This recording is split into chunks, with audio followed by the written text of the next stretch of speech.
Bismillahirrahmanirrahim. Alhamdulillah wassalatu wassalamu ala Rasulillah amma ba'd. Assalamualaikum warahmatullahi wabarakatuh. Selamat datang di channel saya, channel Assalam. Channel ini yaitu membahas tentang ilmu-ilmu pengetahuan yang bermanfaat untuk dunia kalian dan akhirat kalian. Bukan hanya dunia saja, tetapi akhirat. Saya juga membuka kelas privat untuk belajar secara online dan offline. Baik, di video kali ini saya mau membahas tentang perbedaan revolusi industri dari masa dulu sampai masa sekarang. Jadi revolusi industri itu kenyataan atau realita yang kita hadapi di kehidupan kita. Kalau Anda hidup di kota, hidup di desa, atau kecuali kalau Anda hidup di hutan, masih primitif, Anda mungkin tidak kena efek dari ini ya. Tetapi kalau tinggal di kota seperti Kota Batu, Malang, Surabaya itu sudah kena efek dari revolusi industri ini. Nah, revolusi industri dan tantangan perubahan yang harus dilakukan. Jadi dalam rumus, kalau sebuah rumus itu berubah, maka pasti akan berubah. Pasti itu sudah otomatis. Modelnya pasti akan berubah. Misalnya kalau mobil becak, dulu becak itu tidak ada ban, tidak diisi angin. Dulu masih berupa karet. Gerobak itu sudah ada. Jadi yang namanya gerobak itu sudah ada sejak zaman peradaban Irak kuno. Ya, peradaban Irak kuno sudah ada gerobak. Kemudian setelah ratusan tahun lewat, di revolusi industri muncul ban angin yang diisi dengan angin. Nah, akhirnya berubah, otomatis berubah. Jalan becak yang dulunya lambat bisa lebih cepat dengan ban angin. Revolusi industri yaitu dimulai tahun 1760, yaitu 1.0 ya. Mesin uap, mekanisasi produksi dengan tenaga uap. Jadi dulu sistem mekanisasi ya, makinatun dari bahasa Arab, mekanisasi itu dari bahasa Arab, makinatun, alatun itu dari bahasa Arab. Dulu bangsa Arab itu sudah orang-orang Muslim, peradaban Islam Andalusia, Abbasiyah, mereka sudah menciptakan sistem ini. Cuma masih belum dikembangkan di tingkat lanjut, yaitu mengandung unsur kimia-kimia tertentu. Nah, kemudian mereka membuat mesin uap. Mekanisasi produksi dengan tenaga uap. Ada hubungannya dengan sistem hidrolik, sistem kimiawi, reaksi kimiawi. Itu dimulai tahun 1800-an. Ya, lebih kelihatan itu di tahun 1800-an. Jadi 1760 itu masih awal-awal. Sebelumnya orang masih bergantung dengan kuda. Kemudian di tahun-tahun berikutnya industri mengalami perubahan lagi, yaitu 2.0, yaitu industri yang bergantung dengan listrik dan produksi massal. Jadi mekanisasi terus berlanjut, tetapi ketambahan ada sistem listrik. Listrik menggerakkan produksi massal dan pembagian kerja. Jadi tahun 1870 sampai 1914. Ya, jadi muncul kerjaan-kerjaan baru. Kerjaan-kerjaan baru yang untuk orang-orang bermunculan. Akhirnya orang memilih bekerja di situ.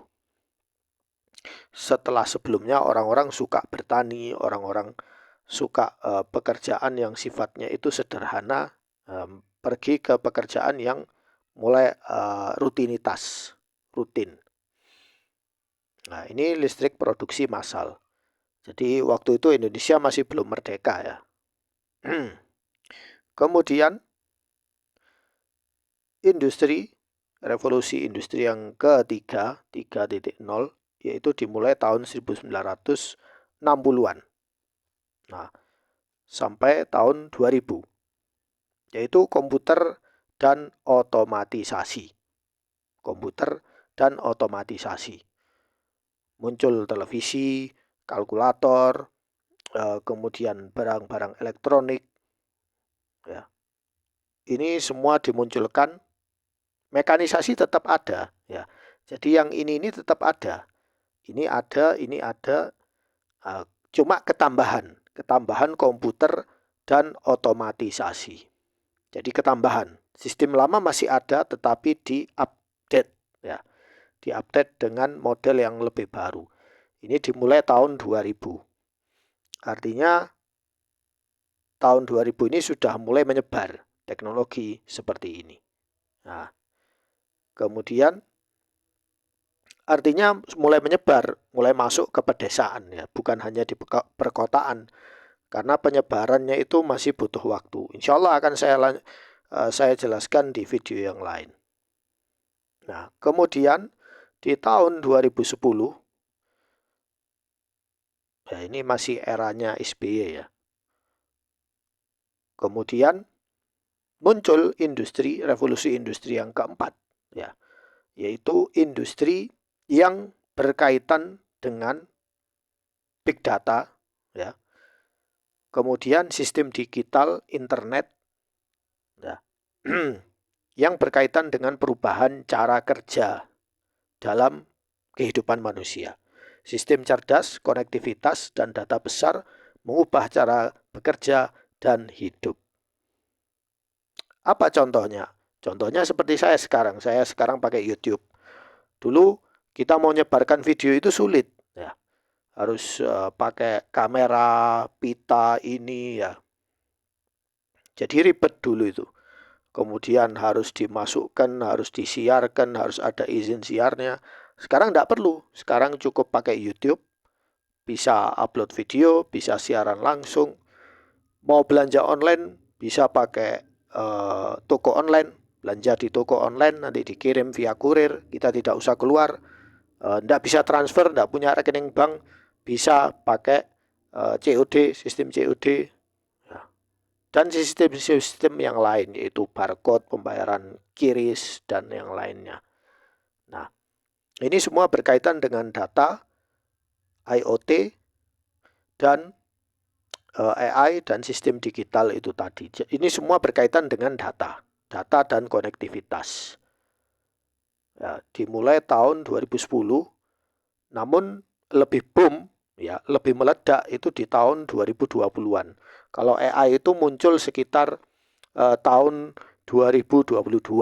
Ya, secara global AI itu muncul tahun 2022. Lalu boom itu di tahun 2023, 2024, 2025. Sampai sekarang AI itu masih bayi. Tapi bayi yang baru lahir ini sudah bisa mewakili banyak pekerjaan kita. Nah, jadi ini hal yang harus dipelajari mulai dari anak SD, harus tahu informasi ini, ya. Di tempat kursusan saya sudah menjelaskan seperti ini untuk murid saya. Baik, saya tidak nunggu kurikulum Indonesia mau berubah, tidak berubah, itu saya tidak ada urusan. Itu terserah mereka. Baik, ketika kalian melihat selisih tahun-tahunnya di sini, ya. Kalau kita perhatikan di sini antara industri pertama, kemudian kedua itu ada jarak jauh. Kemudian antara kedua dan ketiga ada jarak jauh juga. Kemudian yang ini unik, antara tahun revolusi industri ketiga sama keempat ini sebenarnya berdekatan. Ya. Karena di sebelum tahun 2000 itu internet sudah muncul. Cuma sistem big data kayak sekarang masih dalam pengembangan. Nah, baik.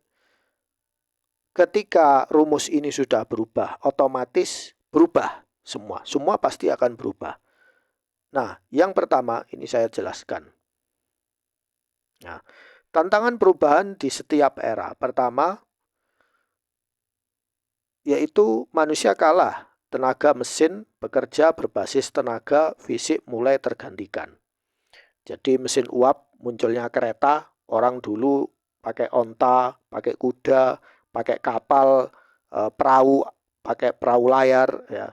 Akhirnya berubah jadi kapal uap, pakai batu bara. Itu lebih cepat geraknya daripada perahu layar. Kemudian muncul kereta uap, ya. Jadi orang-orang mulai bergeser. Tapi sistem lama masih ada, berjalan berbarengan. Ya, cuma orang ingin yang lebih cepat daripada naik kuda, naik kereta. Daripada naik kapal layar, orang akhirnya naik kapal uap. Kemudian yang kedua, buruh tergantikan produksi massal, yaitu revolusi yang kedua, efisiensi tinggi membuat banyak pekerjaan manual hilang. Jadi munculnya mesin-mesin itu, mesin bisa memproduksi 100 biji, tidak butuh 10 orang, butuh 1 orang saja untuk ngurusi 1 mesin. Jadi istilah pekerjaan itu hilang atau tergantikan itu sudah ada dari dulu, ya. Jadi tidak usah kaget, tidak usah panik, tidak usah takut, ya. Baik, jadi kalian harus lihat video ini sampai selesai, ya, supaya kalian paham. Juga supaya kalian tidak kena korban FOMO, ya, nih ketakutan lihat ini nanti 2030 Great Reset dan lain-lain itu kalian taruh di laci dulu, tidak usah takut. Nah, pelajari dulu, belajar dulu, ya. Yang ketiga yaitu otomatisasi mengurangi tenaga kerja. Komputer dan mesin pintar mengambil alih pekerjaan rutin.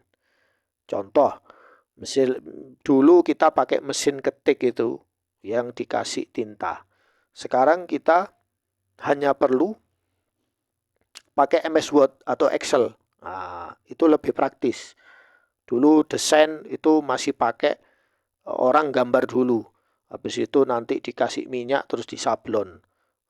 Sekarang tidak perlu, cukup pakai aplikasi software seperti Adobe, Photoshop, Corel Draw dan lain-lain. Ya, itu lebih rapi hasilnya dan lebih cepat. Pakai mesin cetak, Office, nah dan lain-lain. Jadi lebih cepat, hasil kerjanya lebih cepat. Nah, orang beralih dari sistem lama ke sistem yang baru. Kemudian sekarang ada AI. Nah, revolusi keempat yaitu AI menggantikan pekerjaan intelektual. Apa itu pekerjaan intelektual? Intelektual itu pekerjaan yang butuh memeras otak, butuh berpikir. Nah, itu sudah mulai diganti dengan AI. AI mampu melakukan analisis, menulis, desain, bahkan keputusan. Bahkan keputusan. Misalnya, keputusan yang paling sepele. Misalnya Anda punya uang berapa? Anda mau ke kota A, Anda mau investasi, Anda mau ini. Anda bisa menggunakan AI untuk menghitung itu semua. Perlukah saya investasi di sini? Nah, nanti AI bisa menganalisis lalu mengatakan jangan invest di sini, invest di sini. Ya. Nah, namun fakta banyak pekerjaan hilang, tetapi pekerjaan baru yang lebih bernilai muncul. Ini berdasarkan data WEF. Ya. Walaupun saya tidak suka sama World Economic Forum, tapi dia berbicara sesuai dengan data yang ada. Nah, jadi kita tidak usah panik. Ya, kita hadapi. Ya, perkembangan yang ada ini kita hadapi, kita pelajari. Lah, bagaimana caranya? Nah, caranya di sini. Nah, perubahan nilai skill yang dibutuhkan, tren global. Sudah saya jelaskan di video awal bahwa jika sesuatu rumus itu berubah, maka yang lain juga akan ikut berubah. Pertama, di revolusi industri itu, yang pertama itu skill, keterampilan fisik, itu butuh 80%. Ya, kalau di kedua hanya butuh 60%.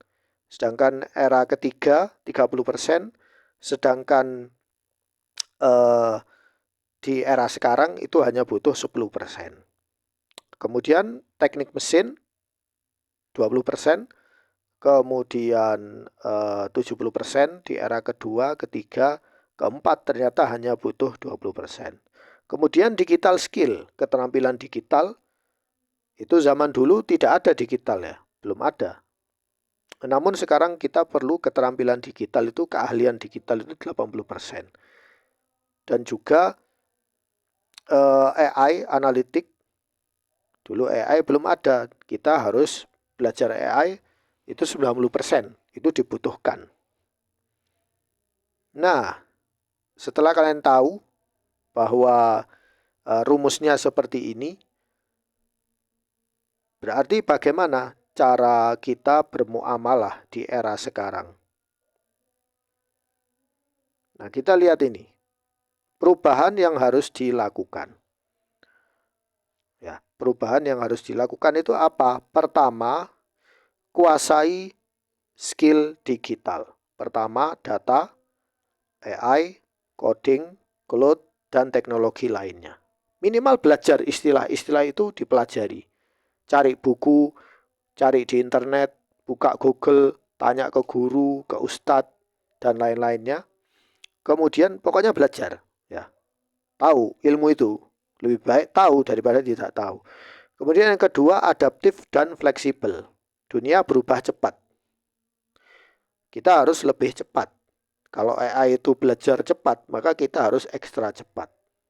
Nah, yang ketiga, jangan tergantung pada satu profesi. Bangun banyak skill, banyak peluang.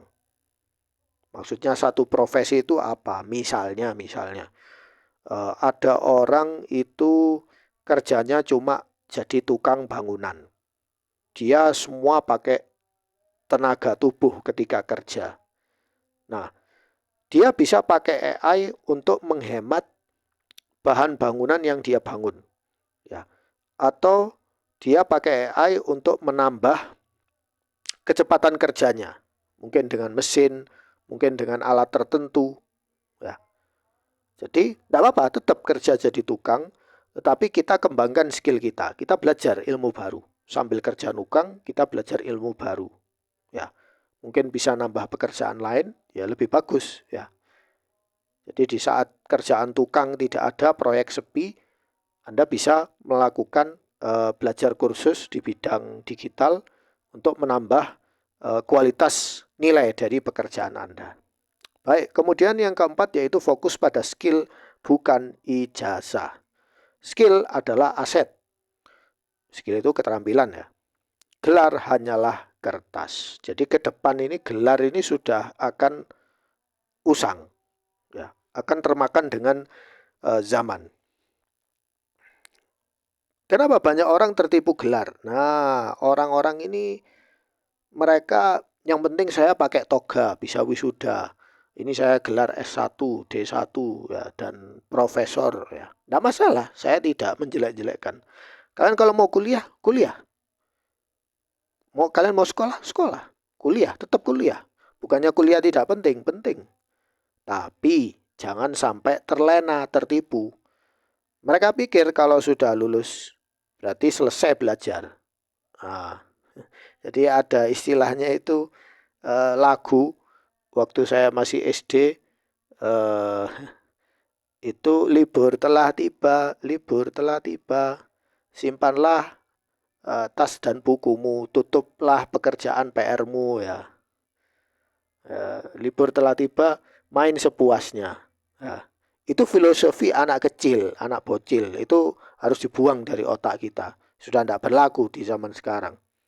Ya, kalau kita lulus dari kuliah, lulus dari sekolah, bukan tutup buku, malah kita harus rajin-rajin buka buku yang lain, ya. Ya. Kemudian yang benar, ya, bukan libur telah tiba, ya, tetapi yang benar adalah setelah lulus baru mulai belajar atau melanjutkan belajarnya. Ya, baik.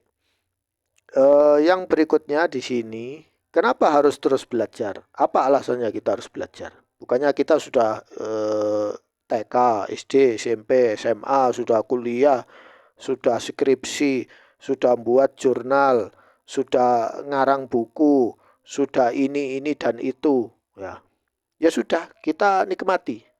Enggak, ya. Belajar itu terus, enggak boleh berhenti.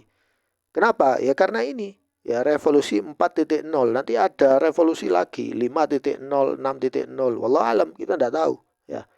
Baik, realita pahit, gelar itu bukan jaminan sukses, ya.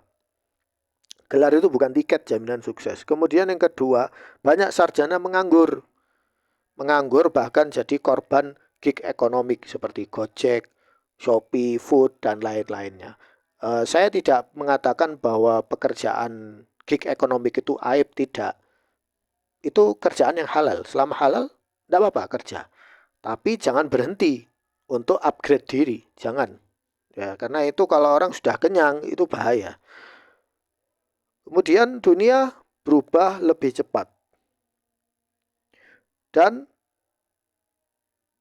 lebih cepat, ya, sistem pendidikan itu, sistem model pembelajaran itu lebih cepat daripada kurikulum. Kalau kurikulum itu butuh berapa tahun untuk merubah. Harus rapat dulu, bahas ini dulu, ini nanti buku manualnya, LKS-nya ini. Nah, AI itu sudah jalan jauh, ya. Kita baru start di sini, mereka sudah jalan jauh, ya. Nah, sedangkan kita ribut sendiri, ya, ribut soal ekonomi, ribut soal tidak bisa ngelola uang, ribut soal ya dan lain-lainnya. Ya, baik. Kemudian logika sederhana, kecepatan perubahan teknologi itu lebih besar daripada kecepatan pendidikan formal. Nah, ini kenyataan, ya, kenyataan pahit, ya. Kita lihat gedung-gedung sekolah sekarang itu malah di tingkat 4 tingkat, 5 tingkat. Bahkan universitas itu sekarang tambah mewah, tambah megah, ya. Padahal angka kelahiran itu dari tahun ke tahun terus menurun, ya. Mungkin ke depannya itu jadi gedung kopong itu, ya. Saya khawatir, ya, jadinya gedung kopong.